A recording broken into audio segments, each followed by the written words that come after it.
It's just and I think at welterweight, certainly within the region, that's probably our most strength in depth. Well, I personally think Glenn's a level above the rest of you, and a lot of people agree with that. I think it's hard to argue with that at this point in time. There's some decent guys coming through, but in terms of years, he's like I say, we still don't know how good Glenn's going to be. That's the question. Well.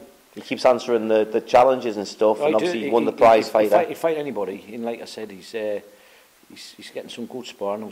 Even Craig Dixon's had some good sparring. I'm glad because Craig's a ranchy long perfect jab, you know, Craig.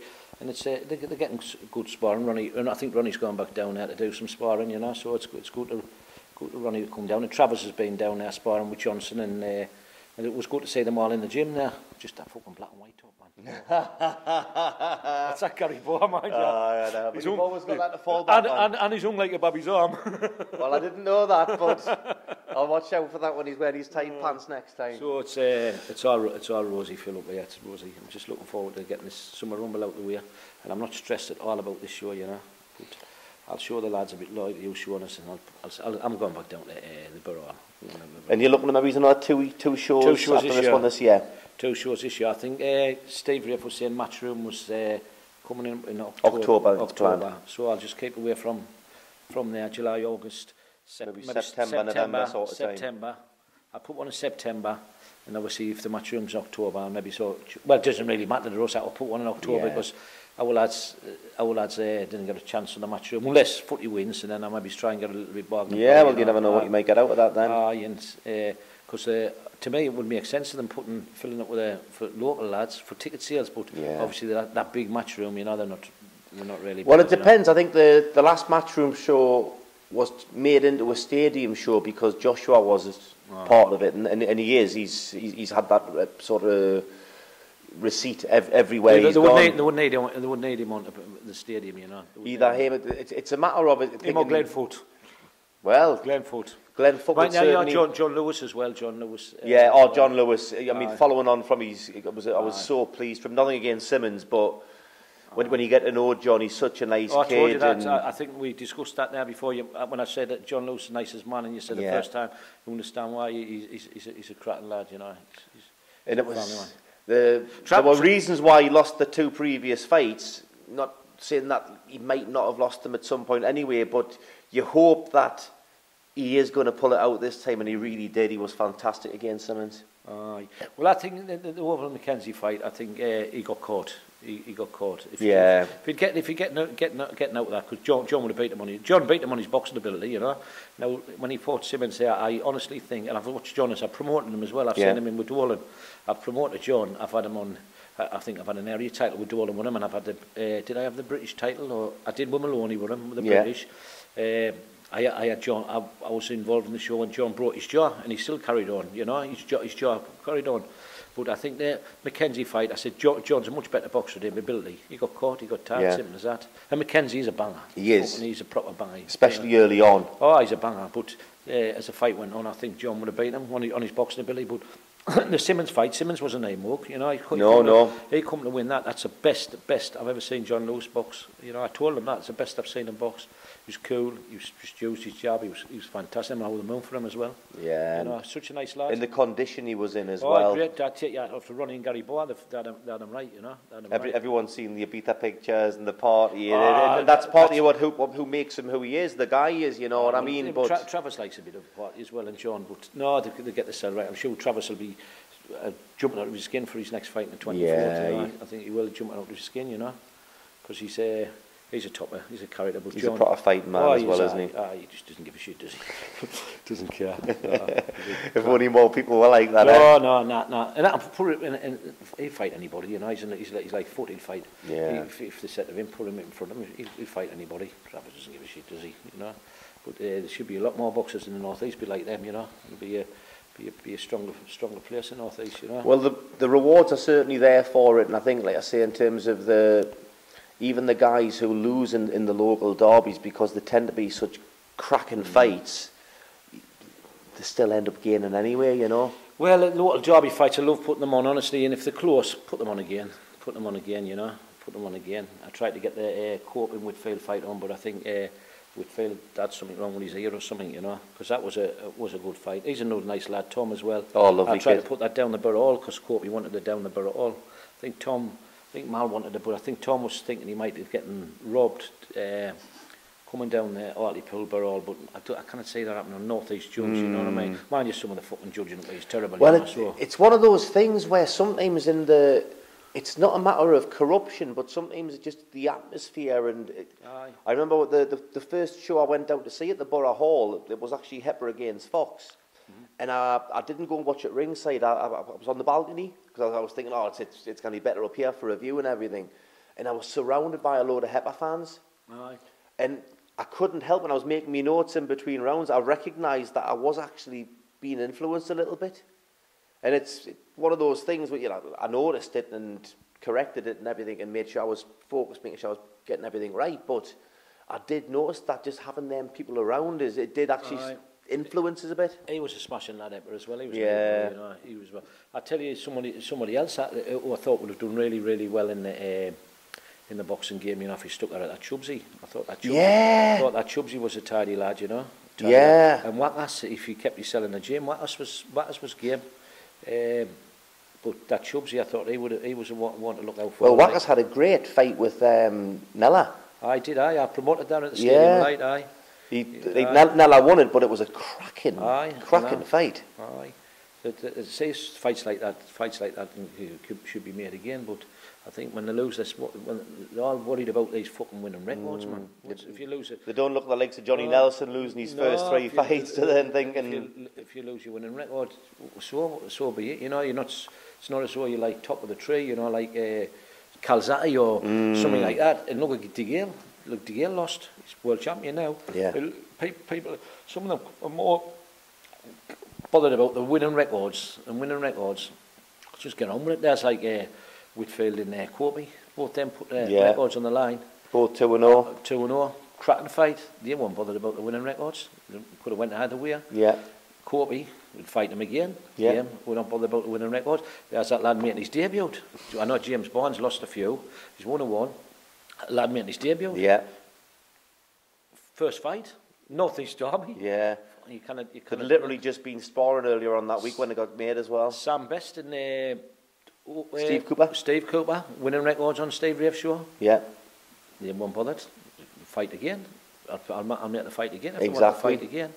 So winning record. That fight could have went either way. I was told. I never seen it, but my lad got it.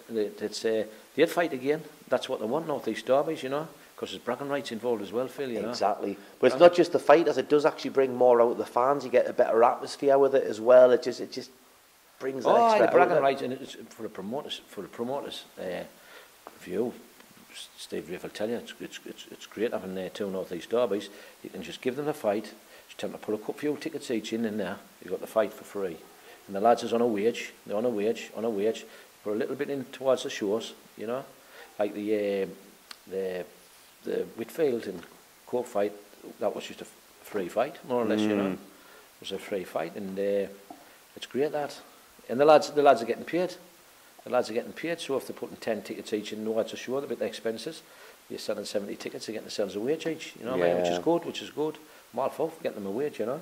Well, there's no sportsman in any sport deserves a wage more than a boxer, but it's a complicated... It's hard putting a show on.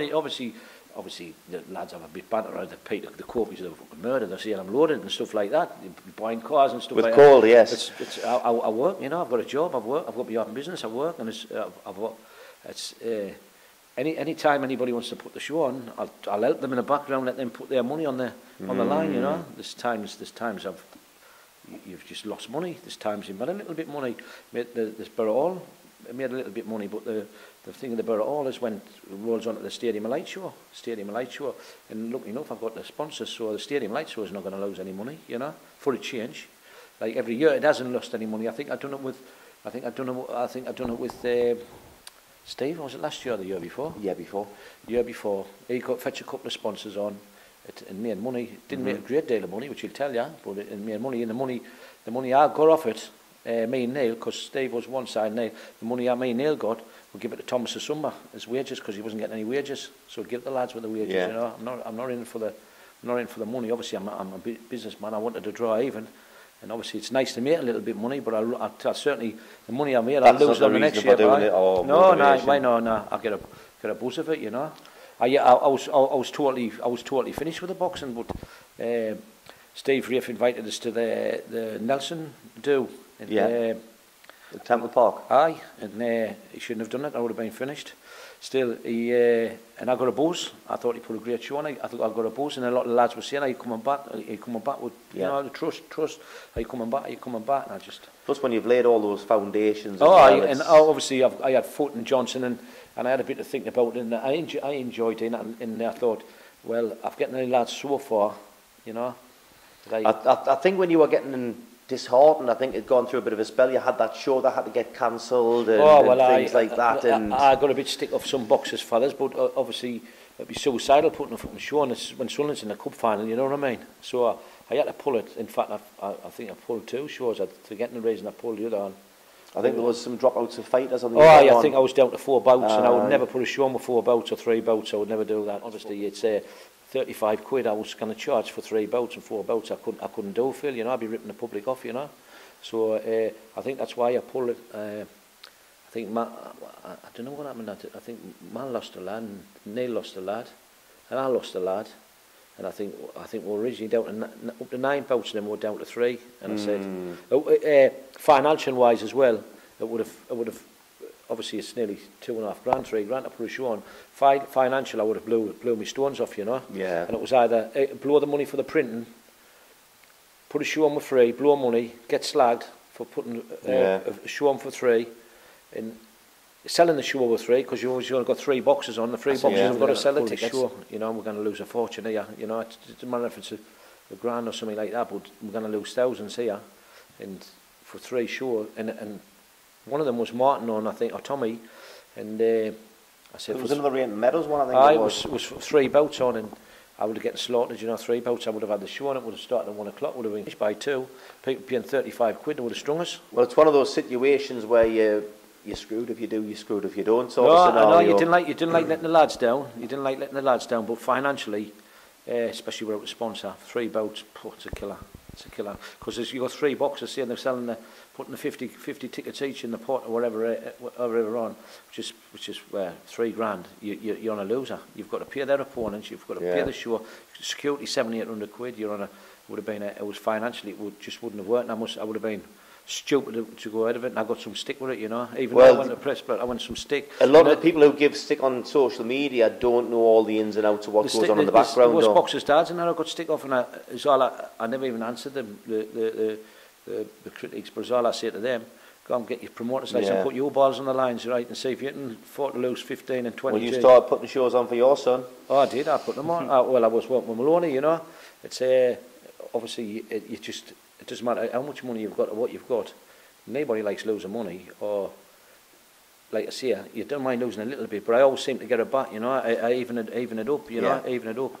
But now with the sponsors on board, my pressure's off this, like, yes, I've got a smile on my face. I know, this is a new thing. Are you catching this one over here? I've got a smile. I've got no pressure with the lads with the tickets, and like I say, if it makes a bit, the lads haven't done so many tickets, I'll just give them a few quid there and then, you know, because as long as everybody's happy and we're happy. That's why the lads are stopping loyal, because I will help them out, you know. There's times as people been on the show, they've had to do the 50 tickets and they've come to the show. I'm not mentioning names, but they've come to the show and they've only done 30 tickets, and rather than pull them off, pouring and coming up, not telling us that, I've took it on the chin, you know. I've took it on the chin, but I just don't. I'll not let that happen again, mind you. You've given them license to do it again. No, I'll get in 2 days before, you know. But like I say, if the shows are drawn even, I'm happy. I'm not in for the draw. I'll get the push, you know. Well, that's the key, and I think it's a matter of you've planted the foundations. You've been. I know you don't like getting the adulation and things, but you've been pivotal. I know you've had help along the line. I was mentioned that to Neil today in the interview, but it's like for the foundations you've laid for the region's boxers now, and the platform that's now there for them, thanks to yourself. Well, I've come to the stage now where with the sponsors on board, it'll be more. You can more take relaxed. the pressure off, and you can build without the pressure, and you can really enjoy the fruits. I'm looking forward. I've got 10 ring girls for you next week, Phil, as well. Yeah, yeah. All for me? All for you, yeah. And I see he's changed his shirt. He's got that must be the sunny shirt. Wear that white one's for real sure starting. I'm going to put it on again at some point just for you. Put it on again. No, but yeah, I like to say it's been great what you've done today. We've done some miles. Obviously, it costs us a few quid for your meals and that. He's had a full pizza. No, you've got dinner medals on your shirts. No, I didn't look down there. You've been good with the lads. You've been down to Fannon's Gym. You've been to the Thomas. You've interviewed them all. You know what I mean? It's Peep magazine, a North East boxing photographer there. With the moonlight, and he's got a dinner medal on his jumper. And I've got to drop you past the Newcastle past that railroad centre. It's been a long time coming, this, mate. It is, mate. Aye, thanks very much. We're going to get a lot more. Good lad. Watch out for Jaffa. Good lad.